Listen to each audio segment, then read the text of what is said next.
Money Monday, presented by Oklahoma Central Credit Union. Oh, it is Money Monday. President Joe Biden is pushing for Congress to pass a nearly $2 trillion economic relief package. That plan includes $160 billion to expand COVID vaccine testing and vaccination programs. It would also extend unemployment benefits from mid-March to the end of September, providing $1,400 in direct aid to Americans. But many people are still waiting for their $600 stimulus check that was approved last year. Here to answer your questions about the stimulus checks and other personal finance topics is our financial expert, Paul Hood from Hood CPAs. Hey, Paul. Hey, Brian. How are you today? I'm great, thank you. Good to see you.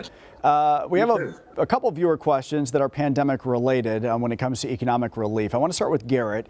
Garrett wrote in this week asking you, I have not received either stimulus check and I am eligible for one. Is there something I need to do in order to get it? So, Garrett, good question. No, there's no. Well, what you need to do is when you file your 2020 tax return that's due here in April, there's a new form on there where you input what you actually received the first round and the second round. And then the system or the computer program or whatever you use, or if you need help, come see us.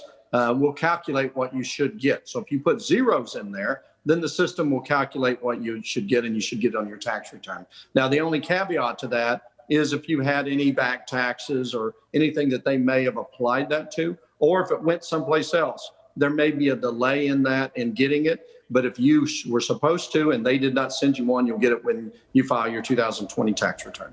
All right, Elizabeth writes in asking, I keep seeing posts on social media from friends saying that it's better to invest stimulus money, but I have bills to pay. What can I do with the money that will get me the best return? What do we do here, Paul? Do we invest it, spend it, pay off debt? Well, the government would like for you to spend it for sure, because that's what they want, is they want that money going back into the economy. I mean, I would say there's a bigger question. We should sit down, or she should sit down and plan out what she's saving right now and what bills does she have to pay. It doesn't do her good to put money into savings and then, have her electricity turned off. So it's if she can, yeah, it'd be great to save that money and then try to arrange where you're living below your means. But if you have to have it, you have to have it.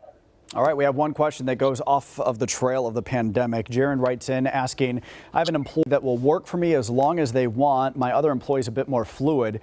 Could I put one long-term employee on a W-2 and the other on a 1099? So there's a big confusion. We could spend an hour talking about that one, Brian. But the reality is people think there's an option to choose between a W-2 and a 1099 or contract labor. The reality there isn't. And it doesn't matter how many hours or what they work. The IRS looks at control. Do you tell them what to do, when to do, how to do it? They only work for you and they use your tools. Whether part-time or full-time, they're an employee and they should get a W-2.